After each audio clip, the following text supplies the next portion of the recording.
প্রিয় ছাত্রছাত্রীরা, দীর্ঘদিন লকডাউনের ফলে আমাদের স্কুল বন্ধ।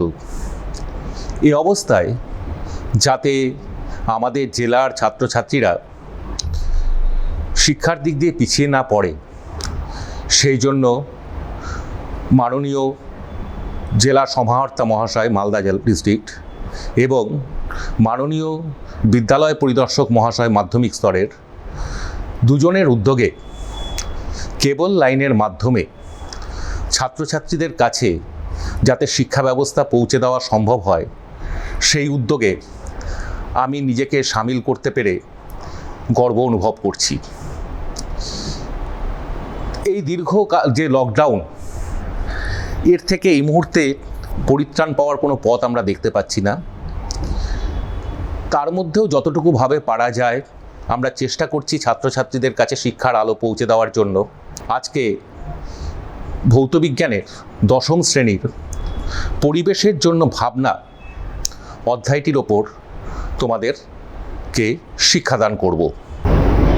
আমরা আজকে যে চ্যাপ্টারটি শুরু করতে চলেছি ভৌতবিজ্ঞানের দশম শ্রেণীর একেবারে প্রথম অধ্যায়, পরিবেশের জন্য ভাবনা। কেন এই চ্যাপ্টারটিকে আমাদের দশম শ্রেণীর সিলেবাসের অন্তর্ভুক্ত করা হলো, তাহলে যদি আমাদেরকে একটু বলে নিতে হয় যে আজ একবিংশ শতাব্দীর প্রথম দশক অতিক্রান্ত, বিশ্বের পরিবেশের অবস্থা কিন্তু খুব সংকটজনক। যদি এই পরিবেশকে আমরা সুস্থ অবস্থায় না রাখতে পারি বা সুস্থ অবস্থায় ফিরিয়ে না আনতে পারি, ভবিষ্যতে আমাদের জীবজগতের কিন্তু জীবন ধারণ করা সংকটাপন্ন হয়ে পড়বে। সেই অবস্থা থেকে পরিত্রাণ পাওয়ার জন্য বিভিন্ন দেশ বিভিন্নভাবে চেষ্টা করছে। সাধারণ ছাত্রছাত্রীর মধ্যেও যাতে এই পরিবেশ সংক্রান্ত সচেতনতা গড়ে ওঠে, সেই জন্য আমাদের মধ্যশিক্ষা পর্ষদের সিলেবাস কমিটি পরিবেশ বিষয়টির ওপরে বিশেষ গুরুত্ব আরোপ করেছেন। বিভিন্ন বিষয়ে মধ্যে যেমন পরিবেশ ব্যাপারটিকে অন্তর্ভুক্ত করা হয়েছে, একইভাবে ভৌতবিজ্ঞানের মধ্যেও পরিবেশের ভাবনাকে অন্তর্ভুক্ত করা হয়েছে। এবার আমি চলে আসি আমাদের মূল আলোচনায়। আমাদের পৃথিবীর চারপাশে রয়েছে বায়ুমণ্ডল, যে অদৃশ্য গ্যাসীয় আবরণ পৃথিবীর চারপাশকে ঘিরে রেখেছে তাকেই আমরা বলে থাকি হচ্ছে বায়ুমণ্ডল। প্রায় পৃথিবীর কেন্দ্র থেকে প্রায় 16,000 কিলোমিটার উচ্চতা অবধি এই অদৃশ্য গ্যাসীয় আবরণ পৃথিবীকে ঘিরে রেখেছে। উষ্ণতার তারতম্যের ভিত্তিতে এই বায়ুমণ্ডলকে বিভিন্ন স্তরে আমরা সাধারণভাবে ভাগ করে থাকি। যেমন ট্রপোস্ফিয়ার, ভূপৃষ্ঠ থেকে প্রায় 10 কিলোমিটার ঊর্ধ্ব অবধি এই ট্রপোস্ফিয়ার স্তরটি বর্তমান। তার উপরে রয়েছে স্ট্র্যাটোস্ফিয়ার, সেটিরও বিস্তৃতি প্রায় 10 থেকে 50 কিলোমিটার অবধি। তার উপরে রয়েছে মেসোস্ফিয়ার, এরও বিস্তৃতি 50 থেকে 80 কিলোমিটার অবধি। তার উপর রয়েছে থার্মোস্ফিয়ার, এটার বিস্তৃতি 80 থেকে 700 কিলোমিটার অবধি। এর বাইরের স্তর যেটি রয়েছে একেবারে সর্ববহিস্থ স্তর, সেটি হচ্ছে এক্সোস্ফিয়ার। এক্সোস্ফিয়ারের আবার সবচেয়ে যে বাইরের স্তরটি রয়েছে সেটি হচ্ছে ম্যাগনেটোস্ফিয়ার। এখন আমি যে স্তরগুলোর কথা বললাম, এক্ষেত্রে যে উচ্চতাগুলো দেওয়া হয়েছে সেই উচ্চতাগুলো কিন্তু বিভিন্ন জায়গায় বিভিন্ন রকমভাবে আছে। কোনো কোনো বইয়ে আছে ট্রপোস্ফিয়ার প্রায় 10 কিলোমিটার অবধি বিস্তৃত। ট্রপোস্ফিয়ার এবং স্ট্র্যাটোস্ফিয়ারের মাঝখানে একটা স্তর রয়েছে, সেটাকে আমরা বলে থাকি হচ্ছে ট্রপোপজ। ট্রপোপজ অ্যাকচুয়ালি ট্রপোস্ফিয়ার এবং স্ট্র্যাটোস্ফিয়ারের মধ্যে একটা বিভেদ তল হিসেবে কাজ করে। এখানে দুটো স্তরের বায়ুস্তরের মধ্যে খুব ধীরে ধীরে ব্যাপন প্রক্রিয়া চলতে থাকে। যে কোনো স্তরের শেষেই একটা করে পজ থাকে। যেমন ট্রপোস্ফিয়ার এবং স্ট্র্যাটোস্ফিয়ারের সংযোগস্থলে রয়েছে ট্রপোপজ, স্ট্র্যাটোস্ফিয়ার এবং মেসোস্ফিয়ারের সংযোগস্থলে রয়েছে স্ট্র্যাটোপজ, মেসোস্ফিয়ার এবং থার্মোস্ফিয়ারের সংযোগস্থলে রয়েছে মেসোপজ, এবং তার বাইরে রয়েছে থার্মোস্ফিয়ার, তার বাইরে রয়েছে এক্সোস্ফিয়ার। যদি আমরা টেম্পারেচারের দিক দিয়ে দেখি তাহলে দেখব যে ট্রপোস্ফিয়ার স্তরের উষ্ণতা 20 ডিগ্রি থেকে -55 ডিগ্রি সেন্টিগ্রেড অবধি থাকে। এদের মধ্যে যখন ট্রপোপজ স্তরে গিয়ে পৌঁছায় তখন কিন্তু উষ্ণতাটা ধ্রুবক হয়ে যায়। আবার ট্রপোপজ থেকে স্ট্র্যাটোস্ফিয়ার যখন থেকে শুরু হচ্ছে সেখানে উষ্ণতা থাকে -55 ডিগ্রি সেন্টিগ্রেড থেকে প্রায় 100 ডিগ্রি প্রায় 0 ডিগ্রি সেন্টিগ্রেড অবধি থাকে এখানে উষ্ণতা। এর মধ্যে যেখানে ওজোন স্তর থাকে, স্ট্র্যাটোস্ফিয়ারের মধ্যে একটা ওজোন স্তর দেখতে পাওয়া যায়, সেইখানের উষ্ণতা হয় প্রায় 76 ডিগ্রি সেন্টিগ্রেড। আমি ওজোন স্তরের আলোচনায় পরে আসছি। এরপরে রয়েছে হচ্ছে মেসোপজ। মেসোপজ সে উষ্ণতা প্রায় হয়ে থাকে 0 ডিগ্রি সেন্টিগ্রেড থেকে মেসোস্ফিয়ার এখানটা নড়ছে না, মেসোস্ফিয়ারের উষ্ণতা হয়ে থাকে 0 ডিগ্রি সেন্টিগ্রেড থেকে শুরু করে আপ টু 100 ডিগ্রি সেন্টিগ্রেড অবধি। এর বাইরে যেটা সর্ববহিস্থ স্তর সেটা হচ্ছে থার্মোস্ফিয়ার। এখানে কিন্তু টেম্পারেচার অনেক বেশি, এখানে টেম্পারেচার 1100 ডিগ্রি সেন্টিগ্রেডের বেশি হয়ে থাকে। এবং তার বাইরে রয়েছে এক্সোস্ফিয়ার, সেটা এখানে ছবিতে নাই। থার্মোস্ফিয়ারের পরের যে অংশটা সেটা হচ্ছে এক্সোস্ফিয়ার। এক্সোস্ফিয়ারের টেম্পারেচার কিন্তু আরও বেশি হয়, সেটা প্রায় হয় 1200 ডিগ্রি সেন্টিগ্রেড মতো। এখন যদি আমি আলোচনায় আসি তাহলে হচ্ছে প্রথমেই আসি হচ্ছে ট্রপোস্ফিয়ারে।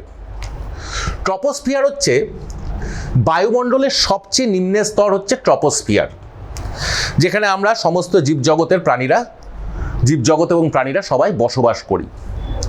এই ট্রপোস্ফিয়ারের মধ্যেই কিন্তু বায়ুমণ্ডলের উপাদানগুলোর 80% প্রায় এখানে থাকে।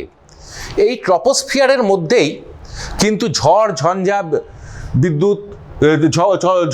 বিদ্যুতের চমক প্রভৃতি দেখতে পাওয়া যায়, কারণ এই ট্রপোস্ফিয়ারের মধ্যেই কিন্তু জলীয় বাষ্পকে দেখতে পাওয়া যায়। এই ট্রপোস্ফিয়ারের উচ্চতা পৃথিবীর বিভিন্ন স্থানে বিভিন্ন হয়, 9 থেকে 16 কিলোমিটার অবধি এর উচ্চতা হতে পারে। যত ওপরে যাই আমরা ট্রপোস্ফিয়ার থেকে ধরে নিচ থেকে যত ওপরে যাব তত ট্রপোস্ফিয়ারের কিন্তু উষ্ণতা কমতে থাকে।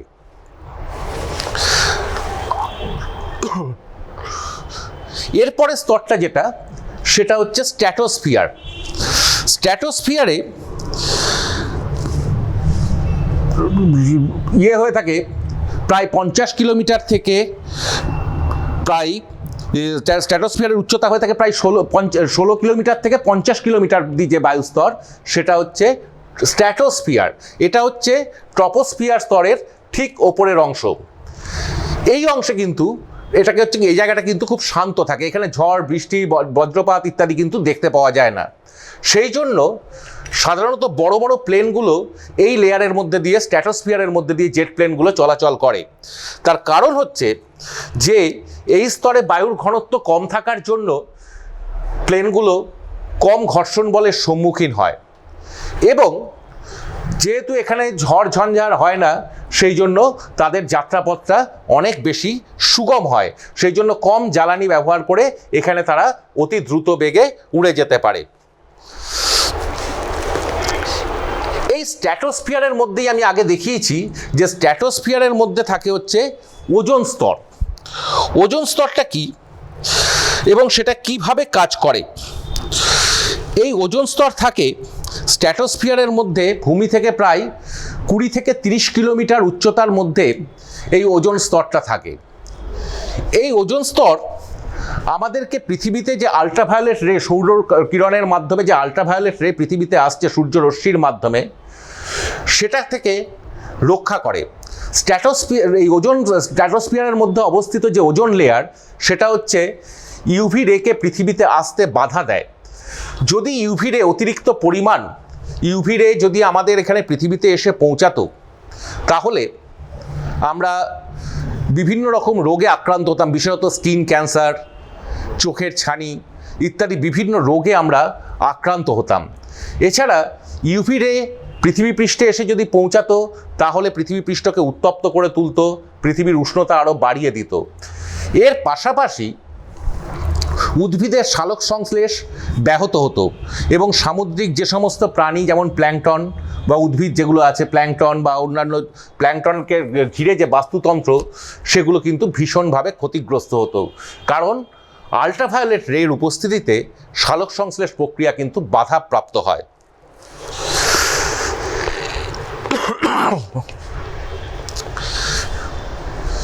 মেসোস্ফিয়ার,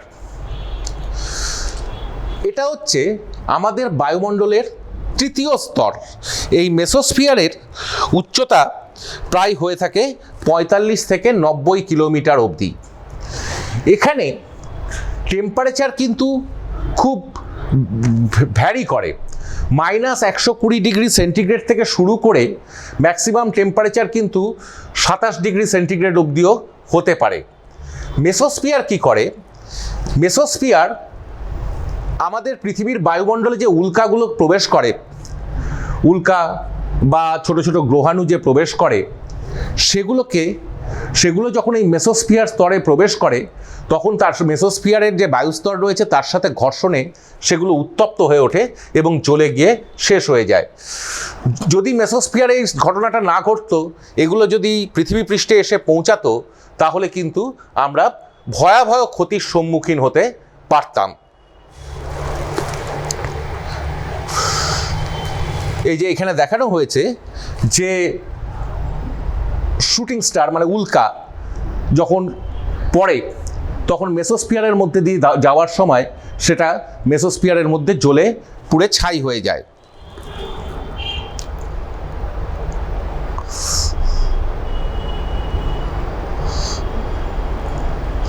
তারপরে যে লেয়ারটা রয়েছে সেটা হচ্ছে থার্মোস্ফিয়ার।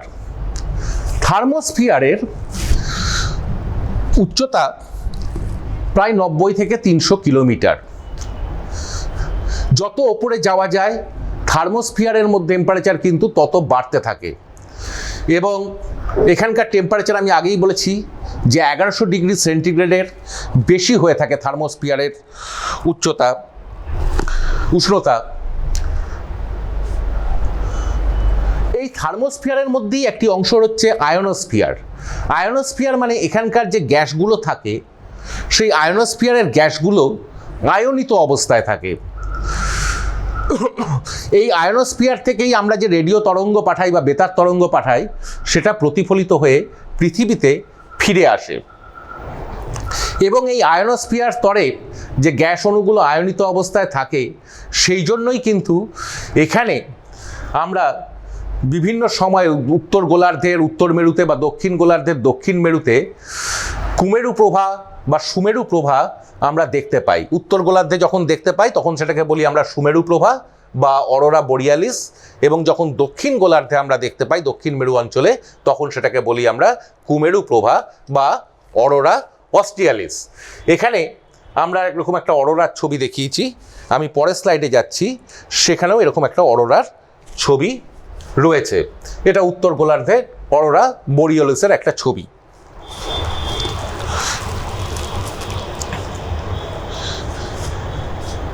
এরপরে যেটা রয়েছে সেটা হচ্ছে এক্সোস্ফিয়ার। এক্সোস্ফিয়ারের ক্ষেত্রে একেবারে যেটা বাইরের স্তর, সেইখানে যে অণুগুলো থাকে সেগুলো কিন্তু সেটাকে আমরা সেই অংশটাকে বলি আমরা সেই অণুগুলো কিন্তু মানে অণু বলছি আয়নগুলো যে থাকে সেই আয়নগুলো কিন্তু বলয়াকারে থাকে। এটাকে বলে ভ্যান আলেন রেডিয়েশন বলয়। এর মূল কাজ হচ্ছে সৌরজগৎ থেকে যে মহাজাগতিক রশ্মিগুলো পৃথিবীর পানে ধেয়ে আসে সেই মহাজাগতিক রশ্মিগুলো, তেজস্ক্রিয় মহাজাগতিক রশ্মিগুলোকে সেটা কিন্তু পৃথিবীর পথে আসতে বাধা দেয়। যদি এরা এসে পৃথিবীতে পৌঁছাতো তাহলে জীবকুল কিন্তু ধ্বংস হয়ে যেত। এটাই হচ্ছে ম্যাগনেটোস্ফিয়ারের মূল কাজ।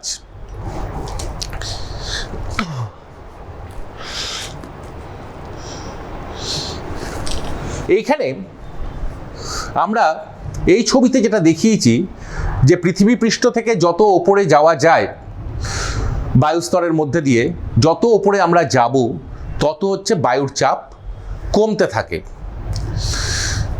এখানে এক্স অক্ষ বরাবর আমরা দেখিয়েছি প্রেশার ইন মিলিবার, আর এই বরাবর দেখিয়েছি উচ্চতা। তাহলে দেখা যাচ্ছে ট্রপোস্ফিয়ার অঞ্চলে যত ওপরে যাব বায়ুর চাপ যত দ্রুত হারে কমছে, অন্যান্য স্তরগুলোতে কিন্তু আমরা অত দ্রুত হারে কিন্তু বায়ুর চাপকে কমতে দেখি না। এখানে একটা জিনিস লক্ষ্য করা যাচ্ছে যে প্রেশারের এককটাকে আমরা দেখিয়েছি মিলিবারে। তাহলে মিলিবার কি জানতে গেলে আমাদেরকে জানতে হবে বার কাকে বলে। আমরা প্রমাণ বায়ুমণ্ডলীয় চাপ বলতে কি বুঝি?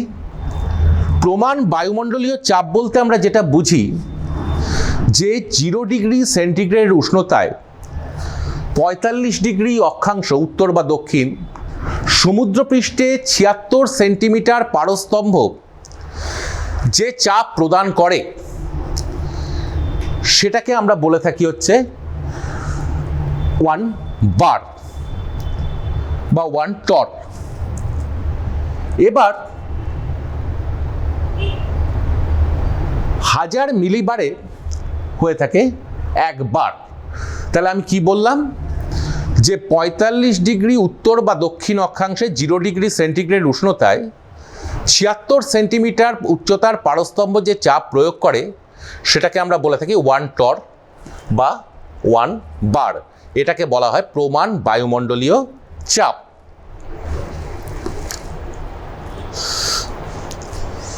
এরপরের আমি যেটায় আসি সেই অংশটা হচ্ছে সমুদ্রবায়ু স্থলবায়ু। আমরা এগুলো আগে পড়ে এসেছি, আবার আমরা এখানে সেটা জাস্ট ঝালাই করে নিচ্ছি। আমরা জানি দিনের বেলায় ভূপৃষ্ঠ সূর্যের থেকে আগত অবলোহিত রশ্মি বা ইনফ্রারেড রশ্মি শোষণ করে সমুদ্রপৃষ্ঠের তুলনায় বেশি তাড়াতাড়ি উত্তপ্ত হয়ে ওঠে। বায়ু যখন উত্তপ্ত হয় তখন সেখানকার বায়ু হালকা হয়ে যায়, সেই হালকা বায়ু ওপর দিকে উঠে যায়। তুলনামূলকভাবে সমুদ্রের ওপরে যে বায়ুস্তর থাকে সেটি কিন্তু অতটা উত্তপ্ত হয় না, যার ফলে সমুদ্রের উপরের অঞ্চলের বায়ু কিন্তু তুলনামূলকভাবে স্থলভাগের উপরের বায়ুর থেকে ঠান্ডা অবস্থায় থাকে। যখনই স্থলভাগের ওপরের বায়ু হালকা হয়ে ওপর দিকে উঠে যায় সেখানে একটা শূন্যস্থানের সৃষ্টি হয়, যার ফলে সমুদ্রের ওপরে যে বায়ু থাকে অপেক্ষাকৃত ঠান্ডা বায়ু সেই শূন্যস্থান পূরণ করবার জন্য সেদিকে ছুটে আসে। এটাকে আমরা বলে থাকি সমুদ্র বায়ু। এটা দিনের বেলা প্রবাহিত হয়। সন্ধেবেলার পর কি হয়? সন্ধেবেলার পর দেখা যায় ভূপৃষ্ঠ সমুদ্র পৃষ্ঠের ওপরের বায়ু অপেক্ষা ভূপৃষ্ঠের ওপরের বায়ু তাপ বিকিরণ করে দ্রুত ঠান্ডা হয়ে যায়। অ্যাকচুয়ালি ভূপৃষ্ঠের ওপরের বায়ু নয়, ভূপৃষ্ঠের স্থলভাগ অংশটি দ্রুত তাপ বিকিরণ করে সন্ধেবেলা ঠান্ডা হয়। সমুদ্র জল কিন্তু যেহেতু তার জলসম বেশি বা তাপ ধারকত্বর মান তার বেশি, সেই জন্য কিন্তু অত দ্রুত ঠান্ডা হতে পারে না, যার ফলে এ সময় সমুদ্রের ওপরে সংলগ্ন যে বায়ু সেটি কিন্তু উত্তপ্ত অবস্থায় থাকে স্থলভাগের সংলগ্ন বায়ুর তুলনায়। যার ফলে সেই উত্তপ্ত বায়ু হালকা হয়ে যখন ওপর দিকে উঠে যায় তখন স্থলভাগের উপরে অপেক্ষাকৃত যে ঠান্ডা বায়ু থাকে শীতল বায়ু, সেই শীতল বায়ু সেই শূন্যস্থান পূরণ করতে ছুটে যায়। এই ঘটনাটাকে বলা হয়ে থাকে স্থলবায়ু।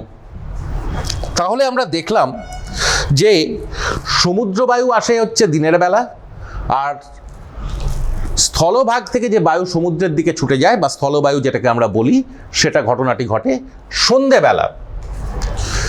যদি কোনো কারণে ভূপৃষ্ঠের কোনো স্থান অত্যন্ত মাত্রায় অধিক মাত্রায় উত্তপ্ত হয়ে ওঠে তাহলে সেই স্থানের ভূপৃষ্ঠ সংলগ্ন বায়ুও উত্তপ্ত হয়ে হালকা হয়ে ওপর দিকে উঠে যায়, যার ফলে একটা শূন্য স্থানের সৃষ্টি হয় এবং সেই অংশে বায়ুর চাপ কমে যায়। এই ঘটনাটাকে আমরা বলি নিম্নচাপ। সেই শূন্যস্থান পূরণ করবার জন্য আশেপাশের ঊর্ধ্বচাপযুক্ত অঞ্চল থেকে বায়ু সেই অঞ্চলে প্রবল বেগে ছুটে আসে, তখনই ঝড়ের সৃষ্টি হয়। এবং জায়গা ভেদে এবং প্রকৃতি ভেদে বায়ুর বেগ অনুসারে এই ঝড়ের বিভিন্ন নাম আমরা দিয়ে থাকি। কখনো বলি টাইফুন, কখনো বলি টর্নেডো, কখনো বলি সাইক্লোন ইত্যাদি বিভিন্ন নাম আমরা তাদেরকে অভিহিত করে থাকি।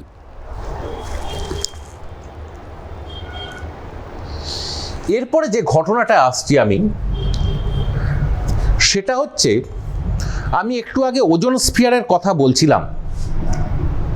ওজোন স্ফিয়ারের আমরা মাঝে মাঝেই শুনি, কাগজেও দেখি, পত্রপত্রিকাতেও দেখি, ওজোন স্তরে নাকি ছিদ্র হয়ে গেছে, ওজোন হোল হয়ে গেছে, যার ফলে পৃথিবীর পরিবেশের অবস্থা নাকি খুব খারাপ। এই ওজোন ছিদ্র দিয়ে প্রচুর হওয়ার ফলে ওই ছিদ্রের মধ্যে দিয়ে প্রচুর পরিমাণে আল্ট্রাভায়োলেট রশ্মি পৃথিবীর মধ্যে এসে পৌঁছাবে, পৃথিবীর জীবজগৎ ক্যান্সার রোগে আক্রান্ত হয়ে মারা যাবে। প্রকৃতপক্ষে ছিদ্র বলতে আমরা ঠিক কি বুঝি? ছিদ্র মানে কি একটা বাড়ির ছাদ ফুটো হয়ে যাওয়া, নাকি একটা কাপড়ের মধ্যে একটা ফুটো হয়ে যাওয়া বা ছাতার মধ্যে ফুটো হয়ে যাওয়া? সেরকম ব্যাপার কিন্তু এখানে এই ব্যাপারটা নয়। এখানে ওজোন স্তরের ছিদ্র বলতে যেটা আমরা বুঝি সেটা হচ্ছে কোনো কোনো স্থানে ওজোন স্তরের ঘনত্ব কমে যাওয়া। এখানে ছিদ্র কিন্তু আক্ষরিক অর্থে ছিদ্র নয়। তোমরা যদি কেউ কল্পনা করো যে ওজোন স্তরটা পৃথিবীর চারপাশে একটা ছাতার মতো রয়েছে, সেই ছাতার মাঝখানে একটা ফুটো হয়ে গেছে, তাহলে কিন্তু সেই কল্পনাটা সম্পূর্ণ ভুল। তোমরা বরং এটা ভাবতে পারো যে তোমাদের বাড়ির মাথায় যে কংক্রিটের ঢালাই করা আছে, সেই বাড়ির ছাদটা যে কংক্রিটে ঢালাই করা আছে, সেই কংক্রিটের ঢালাইয়ের কোনো কোনো জায়গায় একটু পুরু অবস্থায় আছে, কোনো কোনো জায়গায় একটু পাতলা হয়ে আছে ঢালাইটা। এইভাবে তোমরা যদি ভাবো, ওজোন স্তরেরও কিন্তু ঠিক সেই একই ঘটনা ঘটে। সেটাকে আমরা বলে থাকি ওজোন লেয়ারের ডিপ্লেশন। তো তার আগে জানতে হবে যে ওজোন লেয়ারের ডিপ্লেশন কীভাবেই বা হয়, আর ওজোন স্তরটাই বা কীভাবে সৃষ্টি হয়। 3টে অক্সিজেন পরমাণু মিলে ওজোন গ্যাসের সৃষ্টি হয়। এই ওজোন গ্যাসটা কিন্তু অস্থায়ী প্রকৃতির গ্যাস। যখন একটা ওজোন মলিকুল সৃষ্টি হয় বা ওজোন গ্যাসের অণু সৃষ্টি হয়, তার আয়ু বড়জোর 100 থেকে 200 সেকেন্ড। আমাদের স্ট্র্যাটোস্ফিয়ারের ওজোনোস্ফিয়ার যে অংশটা আমাদের রয়েছে, সেখানে প্রকৃতপক্ষে কি ঘটনা ঘটে? আমাদের আল্ট্রাভায়োলেট রে বলি যেটাকে আমরা, অতি বেগুনি রশ্মির যে অংশটা, সেই অংশের মধ্যে কিন্তু আবার 3 রকম ভাগ রয়েছে তাদের ওয়েভলেংথ অনুযায়ী। ইউভিসি, যেটা হচ্ছে সবচেয়ে কম তরঙ্গ দৈর্ঘ্যের আল্ট্রাভায়োলেট রে, সেটাকে বলি আমরা ইউভিসি লাইট। এই ইউভিসি লাইটটা কিসে ইউজ করা হয়?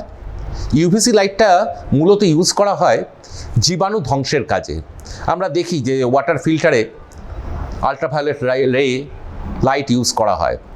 ইদানিং করোনা পরিস্থিতিতে বিভিন্ন বড় বড় অফিস টফিসে বা বিভিন্ন জায়গায় আমরা দেখতে পাচ্ছি ইউভিসি স্যানিটাইজার চেম্বার ব্যবহার করা হচ্ছে।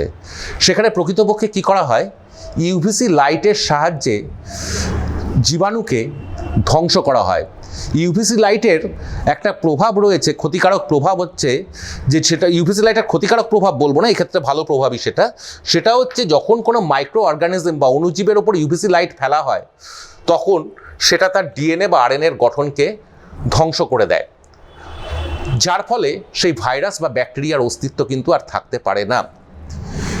এখানে সূর্যের থেকে যে রেডিয়েশন আসে তার মধ্যে ইউভিসি লাইটটা থাকে, এর তরঙ্গ দৈর্ঘ্যটা খুব কম।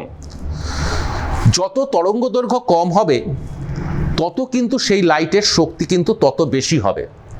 সেই ইউভিসি লাইট, এই 100 থেকে 240 ন্যানোমিটার ওয়েভলেংথের ইউভিসি লাইট যখন স্ট্র্যাটোস্ফিয়ারের মধ্যে অবস্থিত অক্সিজেনের ওপরে এসে পড়ে, অক্সিজেনের অণুর ওপর এসে পড়ে, সেটা কি করে?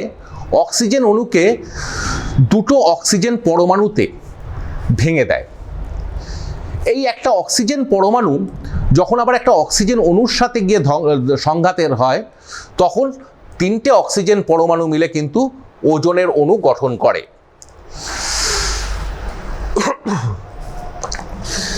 এটা ঠিক পরবর্তী ঘটনাটা যেটা ঘটে, শুধু তো আর ইউভিসি লাইটই থাকে না, আল্ট্রাভায়োলেট রের যে রেঞ্জটা, তার মধ্যে কিন্তু ইউভি বিও থাকে, ইউভি এও থাকে। এদের মধ্যে ইউভি এটা সামান্য পরিমাণে আমাদের পৃথিবীতে এসে পৌঁছায়, কিছুটা পরিমাণে, যেটা আমাদের শরীরে ভিটামিন ডি সংশ্লেষে সাহায্য করে।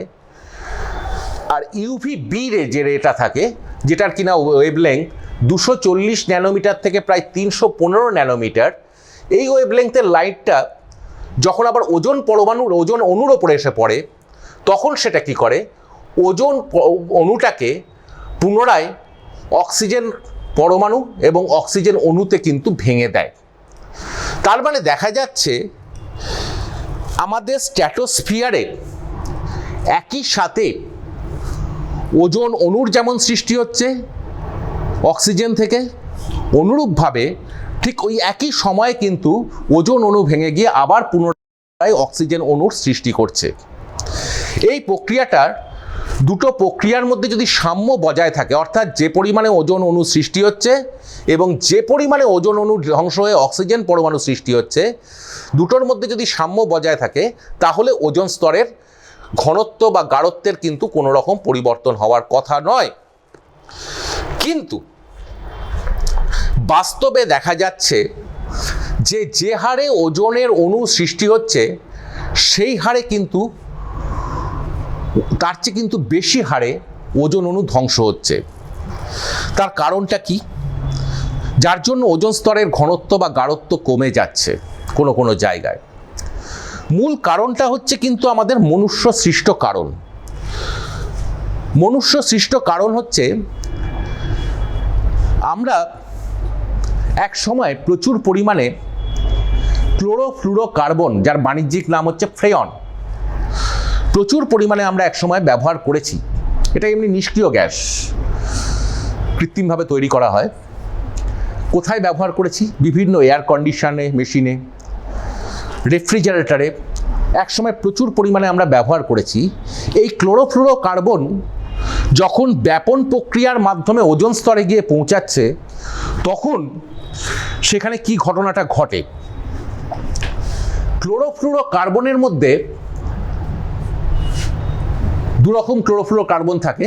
একটা হচ্ছে এখানে যেমন আমি যেটা দেখিয়েছি, সেটা হচ্ছে CF-Cl3, মাঝের যে অংশটা, এটা যদি কার্বন বলি, সবুজগুলোকে যদি আমি বলি ক্লোরিন, আর এইটা হচ্ছে বললাম আমি হচ্ছে ফ্লুরিন। এটা CF-Cl3 গঠন দিয়ে আমি দেখিয়েছি। এর উপরে যখন আল্ট্রাভায়োলেট রে পড়ে, তখন কি হয়, এই তিনটে ক্লোরিন পরমাণুর মধ্যে থেকে একটা ক্লোরিন পরমাণু কিন্তু বিচ্যুত হয়। সেই বিচ্যুত ক্লোরিন পরমাণুটা এসে কি করছে? বিচ্যুত ক্লোরিন পরমাণুটা যখন ওজনের সংস্পর্শে আসছে, তখন সে কি করছে? ওজন থেকে একটা অক্সিজেনকে নিয়ে নিচ্ছে। ওজন অণুর সংস্পর্শে এসে ওজন থেকে একটা অক্সিজেনকে নিয়ে ক্লোরিনের মনোঅক্সাইড গঠন করছে। এই ক্লোরিন মনোঅক্সাইডটা কিন্তু অস্থায়ী। পর মুহূর্তেই কিন্তু, কিছুক্ষণের মধ্যেই কিন্তু এই ক্লোরিনটা আবার অক্সিজেন থেকে বিচ্যুত হয়ে যাবে এবং সেই ক্লোরিন পরমাণু গিয়ে পুনরায় আবার যখন একটা ওজন অণুকে গিয়ে ধাক্কা দেবে, ওজন অণুর সাথে সংঘাত হবে, সেই মুহূর্তে ওখান থেকে একটা অক্সিজেনকে আবার সে বের করে নিয়ে ক্লোরিন মনোঅক্সাইড গঠন করবে। এইভাবে একটা ক্লোরিন পরমাণু কিন্তু শয়ে শয়ে, হাজারে হাজারে ওজনের অণুকে ধ্বংস করে ফেলতে পারে। আসার কথা হচ্ছে এই যে বর্তমানে এই CFCর ব্যবহারটা কমেছে। এখন আমরা বাজারে যে ওই স্প্রেগুলো কিনি, ডিওডোরেন্ট স্প্রে বা এই যে ফোম, দাড়ি কাটার ফোম, লেখা থাকে CFC ফ্রি। কারণ আমরা বুঝতে পেরেছি, যদি এই CFCর পরিমাণ আমরা যদি বায়ুমণ্ডলে না কমাতে পারি, তাহলে কিন্তু এই ওজন স্তরকে আমরা বাঁচাতে পারবো না।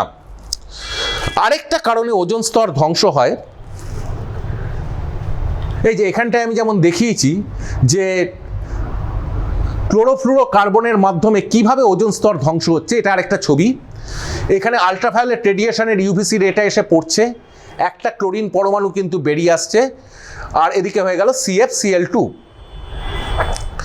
এই যে ক্লোরিন পরমাণুটা বেরিয়ে এলো, এটা ওজন মলিকুলের সঙ্গে যুক্ত হলো, হয়ে এখানে কি করছে? ক্লোরিন মনোঅক্সাইড গঠন করছে, আর এদিকে হচ্ছে অক্সিজেন পরমাণু, অক্সিজেন অণু বেরিয়ে এলো। এই ক্লোরিন মনোঅক্সাইড যৌগটা কিন্তু অস্থায়ী, কিছুক্ষণের মধ্যেই কিন্তু এখান থেকে ক্লোরিন অ্যাটমটা আবার বেরিয়ে চলে আসে। আরেকটা কারণে ওজন স্তরের ক্ষতি হয়, সেটা হচ্ছে নাইট্রোজেনের বিভিন্ন অক্সাইডগুলোর কারণে। সেটা নাইট্রাস অক্সাইড হতে পারে, নাইট্রিক অক্সাইড হতে পারে, নাইট্রোজেন ডাইঅক্সাইড হতে পারে।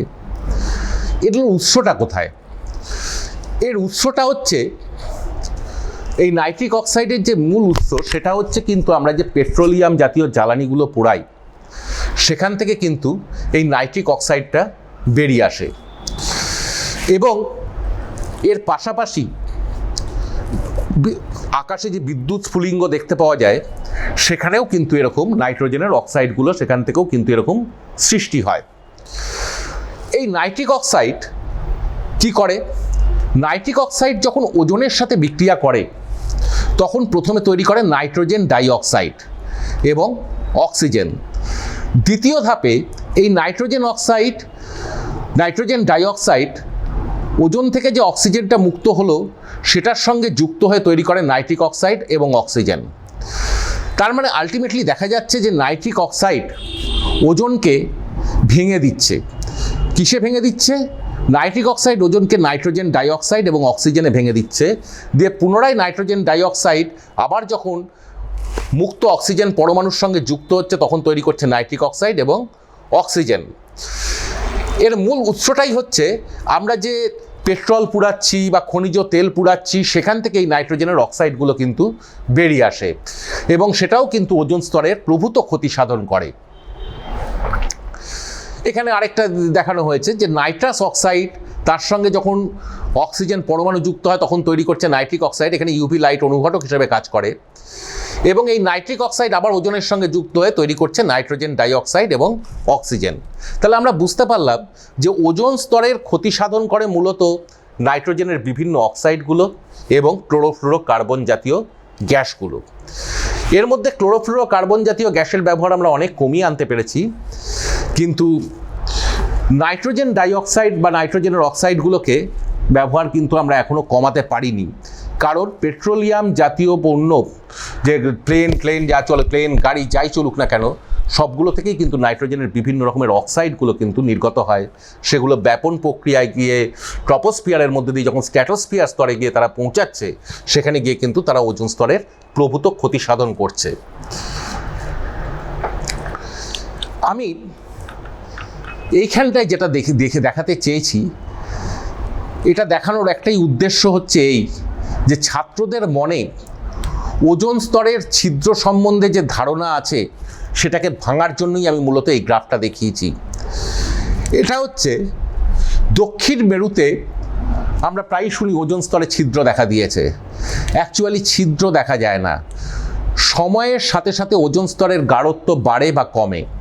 দেখতে পাচ্ছি 1980 সালে ওজোন স্তরের যে গাঢ়ত্ব ছিল সেখানে 1985 সালে অনেক কমে এসছে, 95 সালে তো একেবারেই কমে গেছে, তারপরে আস্তে আস্তে আবার বেড়েছে, আবার আস্তে আস্তে 2005 সালে এসে কমেছে। কিন্তু এখন একটাই আসার কথা যে আস্তে আস্তে কিন্তু ওজোন স্তরের গাঢ়ত্ব কিন্তু আবার বাড়তে আরম্ভ করেছে। তার মানে আমরা কিন্তু আস্তে আস্তে সচেতন হচ্ছি। তার মানে ছিদ্র কিন্তু এখানে ছিদ্র নয়, এখানে হচ্ছে সময়ের সাথে সাথে ওজোন স্তরের গাঢ়ত্ব বাড়া বা কমাকেই কিন্তু বোঝানো হচ্ছে। এখানে একটা জিনিস আমরা দেখতে পাচ্ছি যে ওয়াই অক্ষ বরাবর আমি কিন্তু একটা একক দেখতে পাচ্ছি মিনিমাম ওজন ডবসন ইউনিটে। ডবসন ইউনিটটা কি? ডবসন ইউনিট হচ্ছে ওজোন স্তরের গাঢ়ত্ব প্রকাশ করার একক, একে আমরা বলে থাকি হচ্ছে ডবসন একক। এর মান হচ্ছে যদি আমরা দেখি যে 1 ঘন সেন্টিমিটার বায়ুস্তরের মধ্যে 2.69 ইন্টু 10⁻16 সংখ্যক ওজন অণু থাকে, তাহলে সেইখানকার ওজোন স্তরের গাঢ়ত্ব হচ্ছে 1 ডবসন। যে কোনো স্থানে যদি 1 ঘন সেন্টিমিটার বায়ুর মধ্যে 2.69 ইন্টু 10⁻16 সংখ্যক 10⁻16 অর্থাৎ 1-এর পিছনে 16টা শূন্য, এত সংখ্যক ওজন অণু যদি 1 ঘন সেন্টিমিটার বায়ুর মধ্যে থাকে তাহলে সেই স্থানে ওজোন স্তরের গাঢ়ত্ব হচ্ছে 1 ডবসন। সাধারণভাবে ওজোন স্তরের নর্মাল গাঢ়ত্ব থাকার কথা কিন্তু 300 ডবসন, এখানে কিন্তু আমরা দেখতে পাচ্ছি যে ওজোন স্তরের গাঢ়ত্ব কিন্তু 300 ডপসনের থেকে অনেক কম।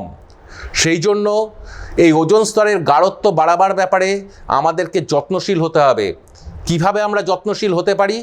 প্রথম কথা হচ্ছে, ক্লোরোফ্লুরোকার্বন ব্যবহার করা হয়েছে এরকম জিনিস আমরা ইউজ করব না। সেটা ডিওডোরেন্টের স্প্রেও হতে পারে, দাড়ি কাটার ফোমও হতে পারে। এখনকার রেফ্রিজারেটর বা এয়ার কন্ডিশনে অবশ্যই ইউজ করা হয় না। পুরোনো দিনেরগুলোতে ইউজ করা হতো হিমায়ক রূপে ক্লোরোফ্লুরোকার্বন। বর্তমানে সেগুলোর ব্যবহার অনেক কমে গেছে। এর পাশাপাশি যে সমস্ত জিনিস থেকে নাইট্রোজেনের অক্সাইডগুলো উৎপন্ন হয় সেই সমস্ত জিনিসের ব্যবহার যতটা সম্ভব কমাতে হবে। গণপরিবহন ব্যবস্থা ব্যবহার করতে হবে, দূষণবিহীন যানবাহন যেমন সাইকেল, রিক্সা বা বিদ্যুৎ চালিত গাড়ি ইত্যাদির ওপর আমাদের কিন্তু বেশি করে জোর দিতে হবে। ব্যক্তিগত গাড়ির তুলনায় গণপরিবহন ব্যবস্থা কিন্তু বেশি করে আমাদেরকে ব্যবহার করতে হবে। যদি আমরা এটা করতে পারি তাহলে আশা করছি ভবিষ্যতে আমরা ওজোন স্তরকে আবার পুনরায় তার আগের অবস্থায় ফিরিয়ে আনতে পারবো।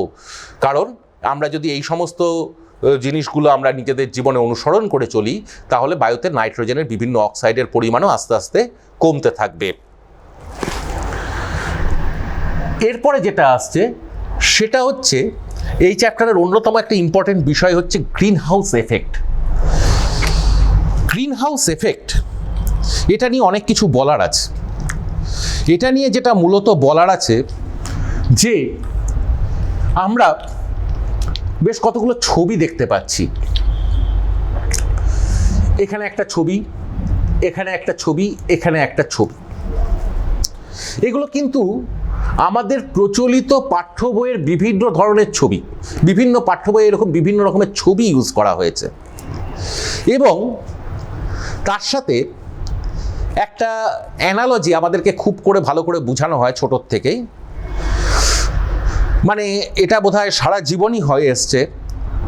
এখন তোমরা পড়ছো, তোমরাও তোমাদের বইয়ে এইভাবেই বুঝেছো, আমরা যখন পড়েছি আমাদের ছোটোবেলাতেও এইভাবেই বোঝানো হয়েছে। সেটা হচ্ছে শীতের দেশে গাছপালাকে বাঁচানোর জন্য একটা কাঁচের ঘর রাখা হয়। সেই কাঁচের ঘরের মধ্যে সূর্য থেকে আগত রশ্মি প্রবেশ করে। যখন সূর্য থেকে আগত রশ্মি প্রবেশ করে সেই রশ্মির তরঙ্গ দৈর্ঘ্য কম থাকে এবং তার ভিতরে যে প্রত্যেকটা আলোক রশ্মি তো অসংখ্য ফোটন কণার সমন্বয়ে গঠিত, সেই ফোটন কণাগুলোর কম্পাঙ্ক কম থাকে, যার জন্য তরঙ্গ দৈর্ঘ্যটা কম্পাঙ্কটা বেশি থাকে, তরঙ্গ দৈর্ঘ্যটা কম থাকে। তরঙ্গ দৈর্ঘ্য কম থাকার জন্য সেই আলোক রশ্মি কাঁচের দেয়াল ভেদ করে ভিতরে প্রবেশ করছে। যখন সেই দেয়ালের সাথে সংঘর্ষ হচ্ছে বা দেয়ালের ভিতরে ঘরের মেঝের সঙ্গে সংঘর্ষ হচ্ছে তখন সেই ফোটন কণা তার শক্তি কিছুটা হারিয়ে ফেলছে, যার ফলে তার কম্পাঙ্ক কমে যাচ্ছে, পক্ষান্তরে তরঙ্গ দৈর্ঘ্য বেড়ে যাচ্ছে। আমরা জানি যে কম্পাঙ্ক এবং তরঙ্গ দৈর্ঘ্য পরস্পরের সাথে ব্যস্ত সম্পর্কে আবদ্ধ, যার ফলে সেই যে ভূপৃষ্ঠ থেকে কাঁচের ঘরের মেঝে থেকে প্রতিফলিত যে বিকিরণ সেটা আর ঘরের বাইরে কাঁচের দেয়াল ভেদ করে যেতে পারছে না, কারণ তার তরঙ্গ দৈর্ঘ্য বেড়ে গেছে। ব্যাপারটা এরকম ভাবা যেতে পারে যে আমি একটা বাড়িতে গেলাম, সেখানে একটা সরু দরজা দিয়ে আমাকে ভিতরে প্রবেশ করতে হবে, খুবই সরু, যার মধ্যে দিয়ে আমি কোনো রকমে প্রবেশ করতে পারি। এবার সেই বাড়িতে আমি গিয়ে প্রচুর খাওয়া দাওয়া করলাম, এবার আমার ওজন বেড়ে গেল, আমি মোটা হয়ে গেলাম, আর সেই দরজা দিয়ে আমি বেরাতে পারছি না। এখানেও গ্রিন হাউসের ক্ষেত্রে ঠিক সেই রকমই ঘটনা ঘটে, এইভাবেই আমাদেরকে বোঝানো হতো। এই ধারণাটা কিন্তু সম্পূর্ণ ভুল। ওটাকে গ্রিন হাউস অবশ্যই বলে, কিন্তু গ্রিন হাউসে কিন্তু এরকম ব্যাপার ঘটে না। কাঁচের ঘরে যে উষ্ণতা বৃদ্ধি পায় সেটা কিন্তু এরকম বিকিরণের কারণে উষ্ণতা বৃদ্ধি পায় না, সেটা মূলত বায়ুর পরিচলন স্রোতের কারণে কাঁচের ঘরের উষ্ণতা কিন্তু বৃদ্ধি পায়। বিভিন্ন বইয়ে এরকম ছবি দেওয়া থাকে যে গ্রিনহাউস গ্যাসগুলো, যার থেকে আমাদের ধারণা হয় যে গ্রিনহাউস গ্যাসগুলো বোধহয় বিভিন্ন যে গ্রিনহাউস গ্যাস রয়েছে, কার্বন ডাই অক্সাইড, মিথেন, জলীয় বাষ্প, HFC ইত্যাদি যে গ্যাসগুলো রয়েছে সেগুলোর বোধহয় একটা আবরণ পৃথিবীকে চাদরের মতো আচ্ছাদিত করে রয়েছে। প্রথমেই যদি এটা আমরা বলি তাহলেই কিন্তু আমাদের ধারণাটা ভুল হয়ে যাবে।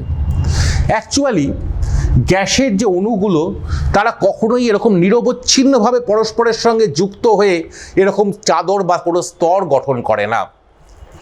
সেই অণুগুলোর মধ্যে কিন্তু যথেষ্ট ফাঁকা ফাঁকা স্থান থাকে। সেই জন্য ওপরের দুটো ছবিই কিন্তু, ওপরের যে কটা ছবি আমি দেখতে পাচ্ছি সব কটা ছবিই কিন্তু ভুল। অ্যাকচুয়ালি ঘটনাটা কি হয় যেটা আমরা যদি বুঝাই তাহলে আমাদের বলতে হবে এইভাবে, সূর্য থেকে যে অবলোহিত রশ্মি এসে ভূপৃষ্ঠে পড়ে সেটা ভূপৃষ্ঠকে উত্তপ্ত করে এবং সেই রশ্মি ভূপৃষ্ঠ থেকে প্রতিফলিত হয়ে যখন পুনরায় মহাকাশের দিকে ফিরে যেতে চায় তখন সেই রশ্মিগুলোর কিছু অংশের বিভিন্ন গ্রিনহাউস গ্যাসের অণুগুলোর সাথে সংঘর্ষ ঘটে এবং সেখান থেকে তারা পুনরায় প্রতিফলিত হয়ে পৃথিবীতে ফিরে আসে। কিছু অংশ বেরিয়ে যায়, কিছু অংশ আবার পুনরায় পৃথিবীতে ফিরে আসে। এইভাবে বারবার প্রতিফলনের ফলে যে অবলোহিত রশ্মিগুলো যে পৃথিবীতে ফিরে আসছে তার ফলে কিন্তু ভূপৃষ্ঠটা গ্রিনহাউস গ্যাসের ফলে উত্তপ্ত হয়ে থাকে। এমন নয় যে কোনো চাদরের স্তর রয়েছে, নিরবচ্ছিন্ন চাদরের স্তর রয়েছে যার জন্য যে এখান দিয়ে গেল এবং সেখান থেকে আবার পূর্ণ প্রতিফলিত হয়ে ফিরে এলো, আবার গেল, আবার পূর্ণ প্রতিফলিত হয়ে ফিরে এলো, এরকম কিন্তু কোনো ঘটনা ঘটে না।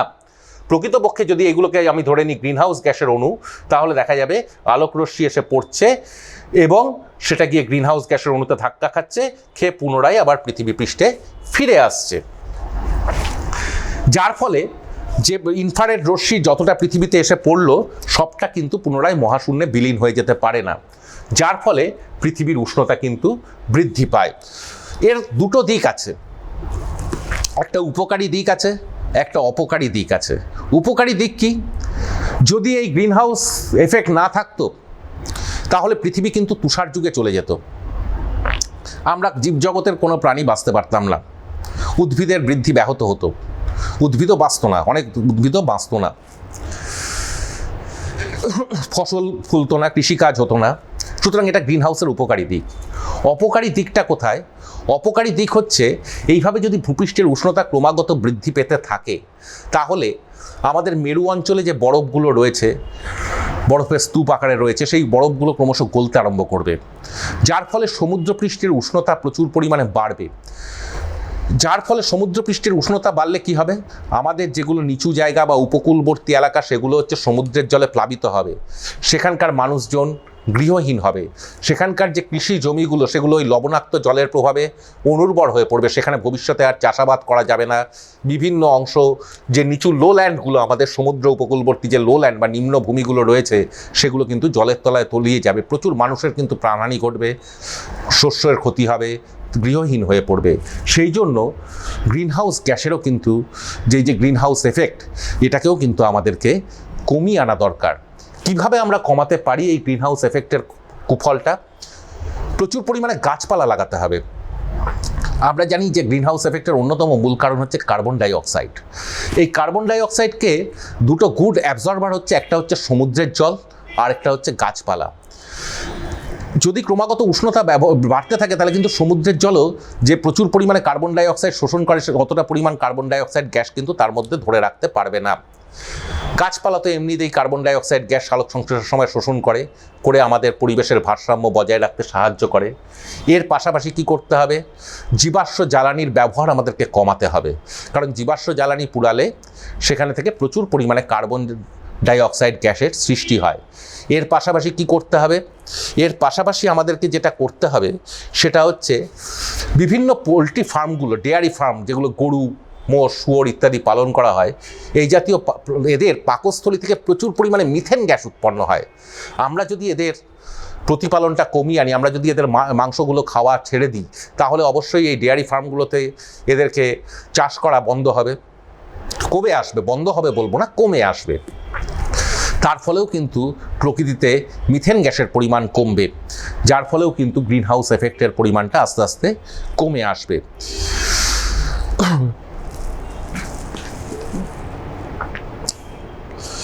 এইটা যেটা দেখিয়েছি এটা শুধু দেখাবার জন্যই দেখানো যে ইনফ্রারেড রশ্মি আসছে, ইনফ্রারেড ফোটন আসছে ইনফ্রারেড রশ্মির মাধ্যমে। এটা হচ্ছে একটা কার্বন মলিকুল, তাকে যখন আঘাত করছে সেটা সেখান থেকে এনার্জি অ্যাবজর্ব করছে, এনার্জি শোষণ করছে করে হায়ার স্টেটে যাচ্ছে এবং কিছুক্ষণের মধ্যেই সে কিন্তু হায়ার ইনফ্রারেড রশ্মি বিকিরণ করে আবার পুনরায় কিন্তু লোয়ার স্টেটে ফিরে আসছে। এর বেশি আমি এখানে বলবো না, আমি শুধু দেখাচ্ছি যে একটা কার্বন ডাইঅক্সাইড গ্যাসের মলিকুল কিভাবে ইনফ্রারেড রশ্মি অ্যাবজর্ব করে এবং পুনরায় তাকে বিকিরণ করে আবার সে তার আগের স্টেটে ফিরে যায়। এটা কিন্তু এই একই জিনিস কিন্তু অক্সিজেন বা নাইট্রোজেন গ্যাসের ক্ষেত্রে হবে না।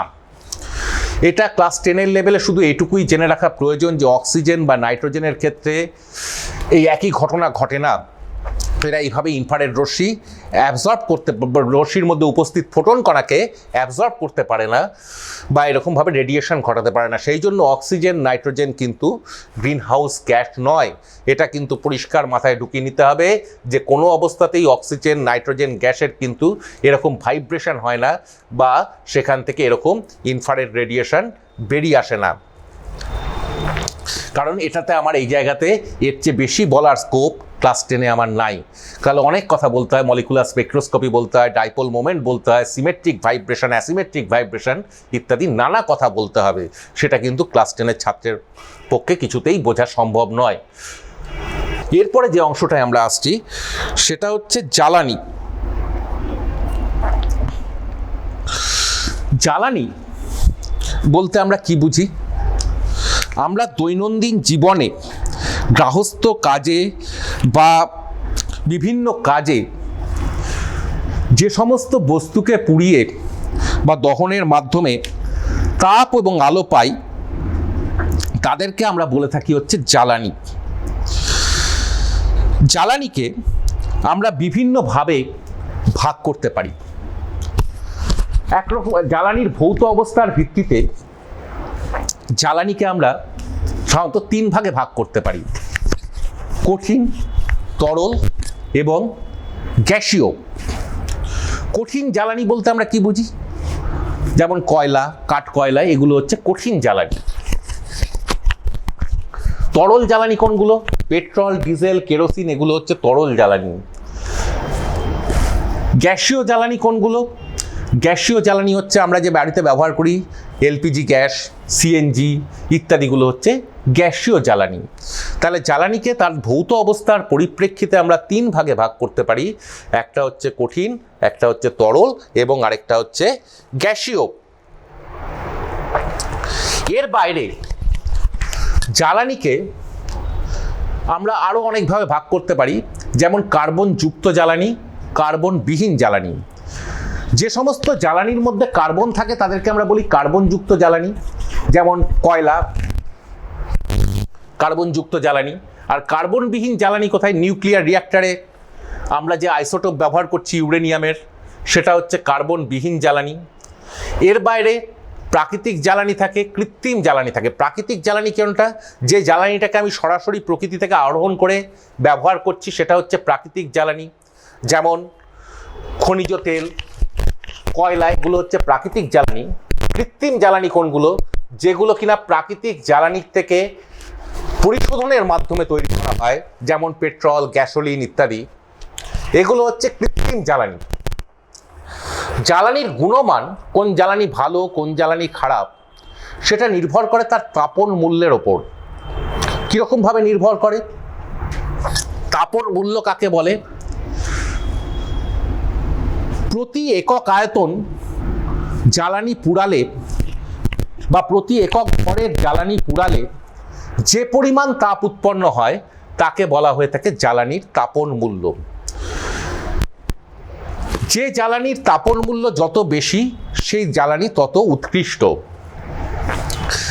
তার মানে একক আয়তন বা একক ভরের কোনো জ্বালানিকে যদি আমরা পুড়িয়ে যে পরিমাণ তাপ পাই তাকে আমরা বলে থাকি সেই জ্বালানির তাপন মূল্য। এর একক কি? এর একক হচ্ছে kilo calorie per metre cube অথবা কিলো জুল পার গ্রাম। অনেক বইয়ে গ্রামে কিন্তু জি এর পিছনে এম লেখে, এটা কিন্তু ভুল। গ্রামকে শুধুমাত্র কিন্তু জি দিয়েই নোটেট করা হয়।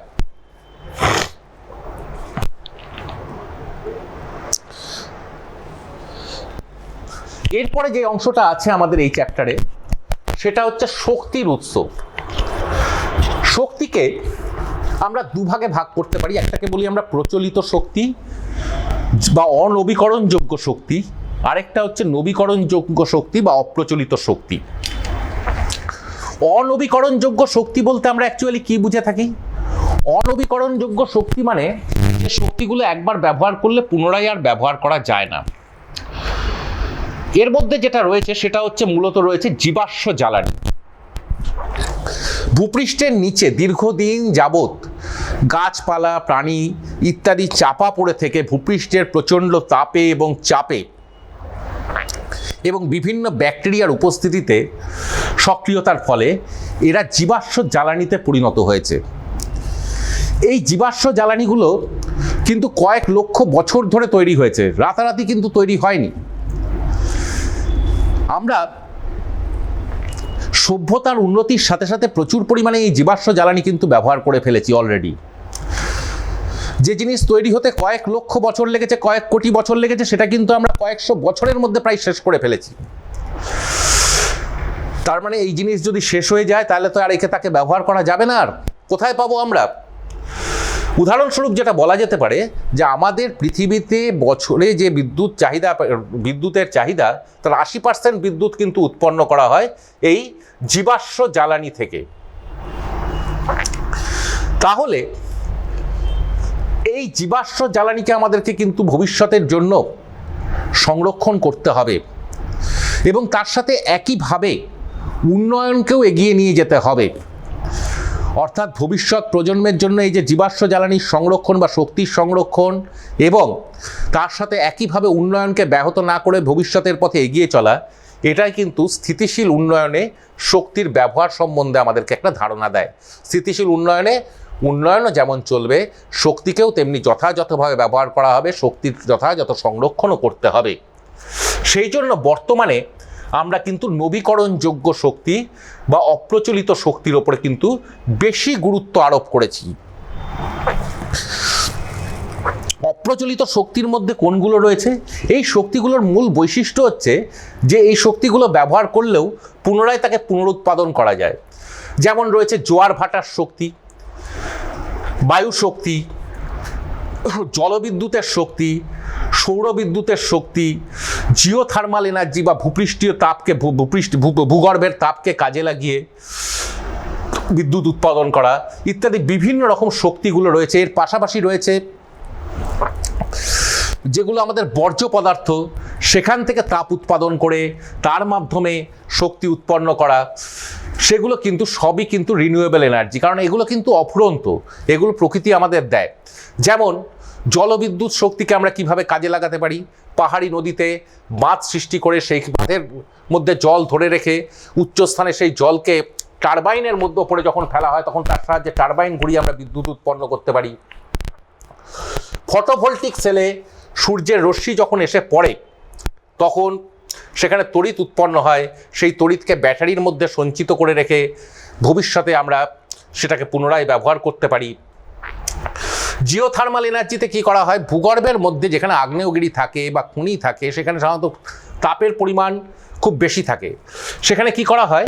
একটা নলের মাধ্যমে ওপর থেকে ঠান্ডা জল প্রবেশ করানো হয়, আরেকটা নল দিয়ে সেই ঠান্ডা জলটা যখন ভিতরে প্রবেশ করলো তখন সেটা উত্তপ্ত হয়ে ওঠে, ভূপৃষ্ঠের ওই উত্তপ্ত অংশের সংস্পর্শে এসে সেই ঠান্ডা জলকে এখান দিয়ে আরেকটা নল দিয়ে সেটা বাষ্পের আকারে প্রচণ্ড চাপে বেরিয়ে আসে, যার সাহায্যে টারবাইন ঘুরিয়ে আমরা কিন্তু বিদ্যুৎ উৎপাদন করতে পারি।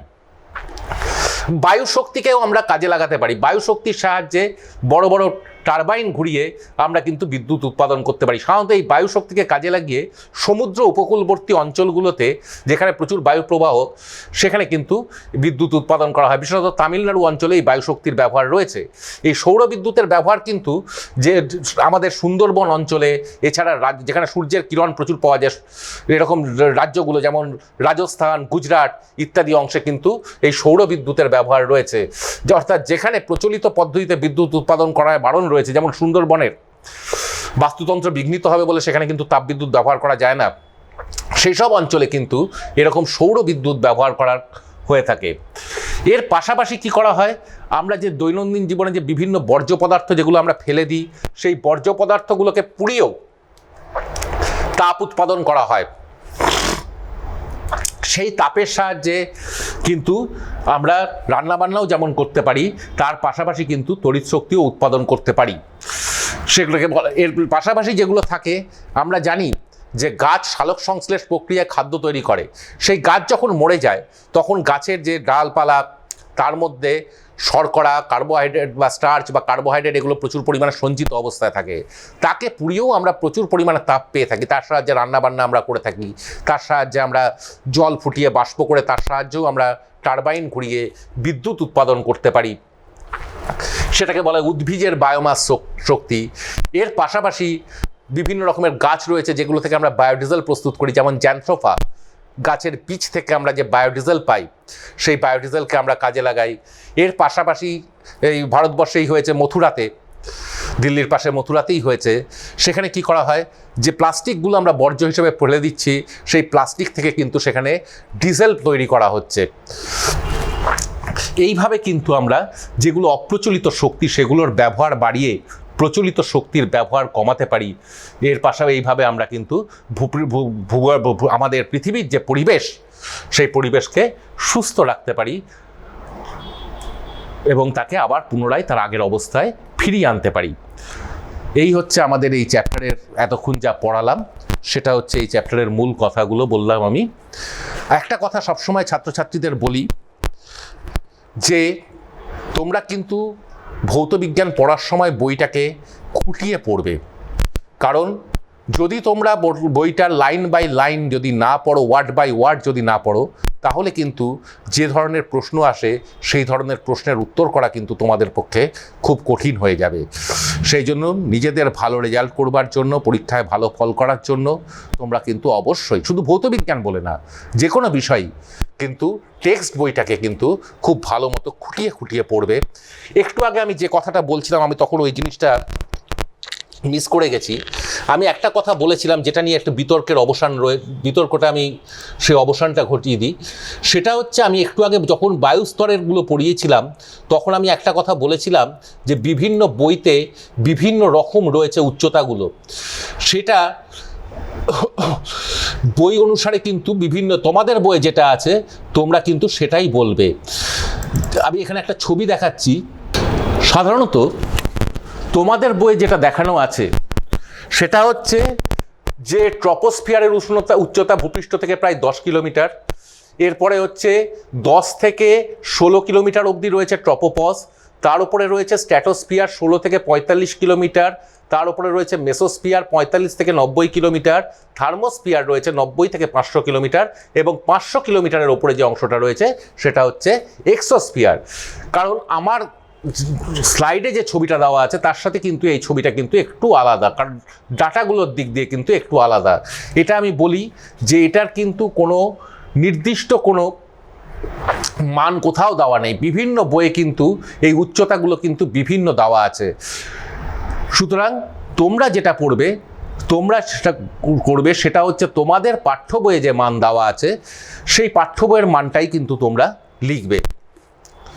ধন্যবাদ। আশা করি সমস্ত চ্যাপ্টারটা তোমরা বুঝতে পেরেছো।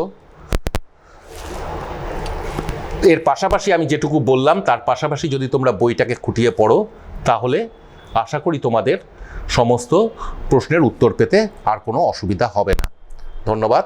ভালো থেকো, ভালো মতো পড়াশোনা করো, ভালো পরীক্ষায় ভালো ফল করো।